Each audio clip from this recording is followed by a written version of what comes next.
Remember, the second round of the NFL draft begins at 4:30 Pacific tomorrow. Expect Derek Carr's name to be called shortly thereafter. It's almost like we knew it was coming. What has been nothing short of an epic series, both on the court and off. They're headed to a 5th straight NCAA tournament. Ready, go.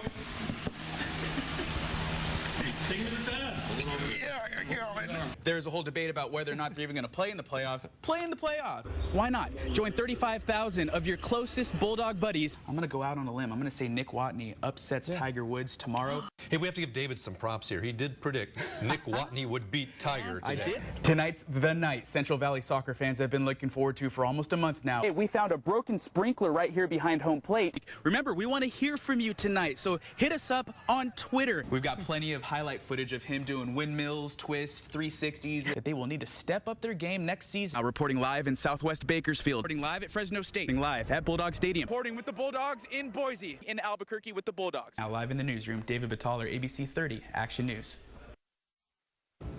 Well, more excitement for Fresno State fans today with more players potentially joining the NFL. Names from the past as well. Just tonight we found out former safety L.J. Jones signed with the Redskins, and former kicker Kevin Gessling, the Goose, is going to be working out with the Oakland Raiders next week. Now, they already have Sebastian Janikowski, so it's not like Kevin Gessling is going to be on the Raiders, but they'll take a look at him. If he impresses, he'll be the first one they call. So that's a good sign right there. Day 3 of the NFL draft came and went without any more Fresno State names called at Radio City Music Hall. But so far, 3 former Bulldogs have already signed with teams as undrafted free agents, led by one of Derek Carr's most reliable targets, Isaiah Burse, hoping to become one of Peyton Manning's favorite targets. The Modesto Christian grad signed with the Denver Broncos today. Rising tight end Marcel Jensen signed with the Jacksonville Jaguars after a Fresno State career that saw him catch 8 touchdowns and block 4 kicks as a Bulldog. And 2-time first-team All-Mountain West tackle Austin Wentworth will try to earn a spot on the Minnesota Vikings roster. Stay tuned to Action News for the latest on the Bulldogs signing undrafted free agent contracts in the NFL. As for the NFL draft itself, former Bulldog and Oklahoma wide receiver Jalen Saunders picked by the New York Jets 104th overall in the 4th round. Saunders caught 61 passes for more than 700 yards and 8 touchdowns last year as a Sooner. And history was made in the 7th round. Number 249 overall when the St. Louis Rams took linebacker Michael Sam as the first openly gay athlete selected in the NFL draft. I am overwhelmed, I'm excited, and I'm proud to be a Ram. Oh, I knew I was going to get picked somewhere, and every team that passed me, I was thinking how I'm going to sack their quarterback. Let me tell you something, if we were playing the Vikings right now, I'll probably have 3 sacks the first game. The Bulldog softballers needed a win and some help to win the Mountain West and secure the conference's automatic bid to the NCAA tournament today, and they did get the win. Big 10-1 over Nevada on the road, but they did not get the help. San Diego State sweeps Boise State and earns the automatic bid to the Big Dance. The NCAA selection show is tomorrow night, 7 p.m. Pacific on ESPNU. In the big leagues, the Nationals had a road win over Oakland, all but wrapped up until the improbable happened. Jed Lowry's double to right center scored John Jaso. All of a sudden, it's only 3-2 Nationals. Still in the 9th, Josh Donaldson comes through with a single to left. Now, don't ask me why, but Rafael Soriano cuts off the relay throw, and we have a tie game. Bottom of the 10th, Oakland completes the comeback. Jaso's drive off the wall in right is your walk-off winner. Oakland takes the first 2 over the Nationals. 4-3 is the final tonight. NL West arch rivals San Francisco and LA back for more fun at Dodger Stadium today. The Blue Crew breaking it open in the 7th inning. D. Gordon and Yasiel Puig with doubles to give the Dodgers a 4-2 lead, and they would extend it in the 8th. Matt Kemp goes yard to the opposite field. His 5th home run of the year leads the Dodgers to the 6-2 win. South on the I-5 in downtown San Diego, former Bulldog Casey McGee got the Miami Marlins started against the Padres. The 2-run shot to center, a no-doubter. It was his first as a Marlin, but it was all Padres after that. Seth Smith's solo home run in the 3rd would tie it at 2 apiece. Smith came a single away from the cycle tonight, and Chase Headley's 3-run blast in the 6th broke it wide open. The Padres, by the way, still the only team in the big leagues to never have hit for a cycle. 9-3, Padres win. Buchanan High grad Kevin Chappell took a small step backward today in the 3rd round of the Players' Championship. His 3 over par 75 sends him down to a tie for 37th at 1 over par overall.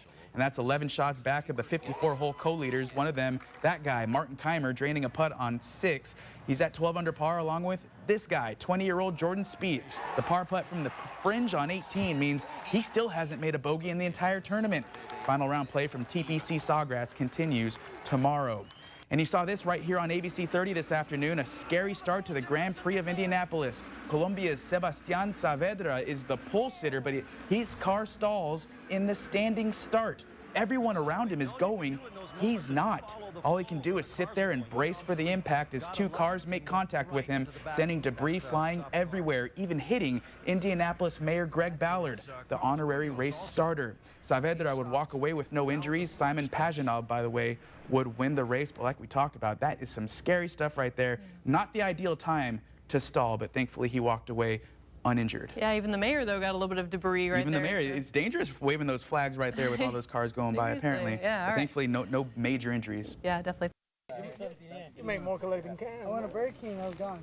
It's close to 100 degrees just east of I-5 near Three Rocks. Armed with a sharp pair of pruning shears and an even sharper sense of humor, members of the Mendota High School football team are harvesting their 3rd, seemingly endless row of the day.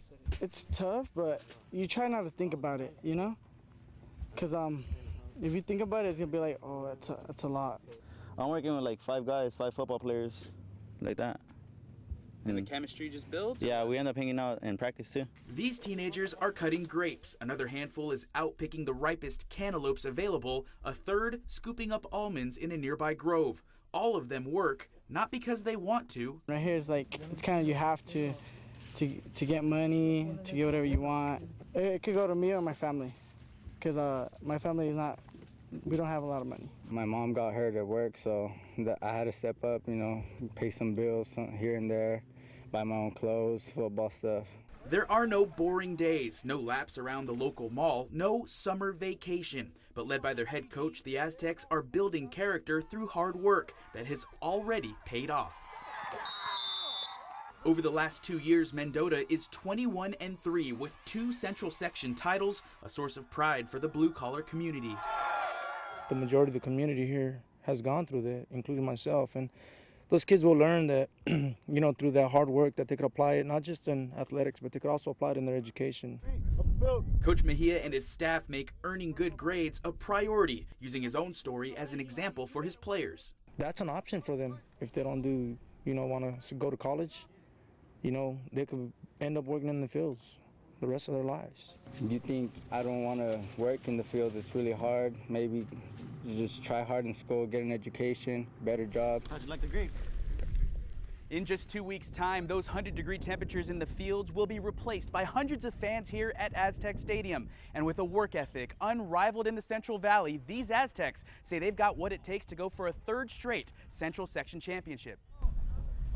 You're tired. Sometimes you can't even feel your legs while doing like sprints across the field, and your team's there. I mean, you know they're there cheering you on, telling you don't give up, don't give up. Mendota knows they have targets on their backs, but they also have the mental toughness to meet each challenge and overcome it. These Aztecs are warriors.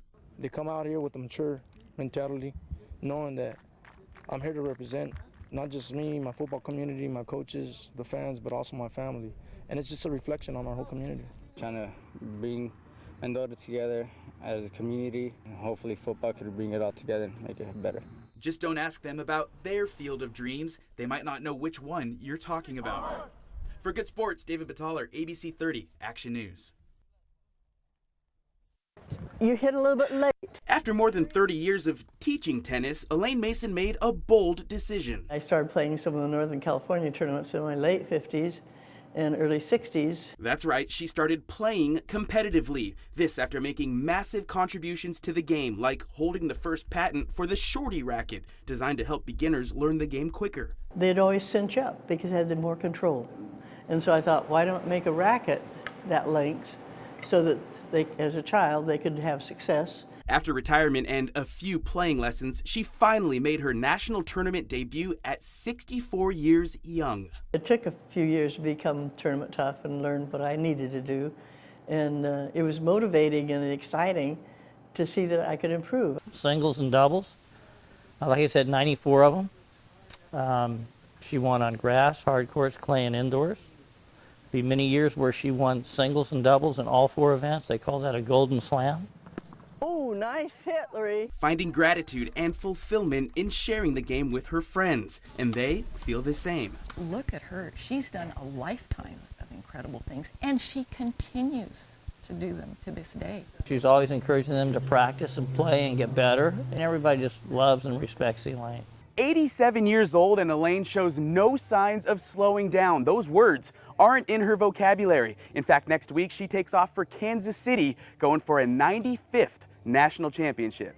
It's a wonderful thing at my age. I'm not just sitting home on the couch, you know. I'm doing something that's constructive. Elaine still has lofty goals for the game. Some of the 85s can really run right now, and so my partner and I say, well, when we reach 90, then we can win again, because we'll leave these younger 85-year-olds. But she's happy with the mark she's left. I just hope they learn from me about the game and about life and being a good sport. It's safe to say the answer to that is a resounding yes. For Good Sports, David Bataller, ABC 30, Action News.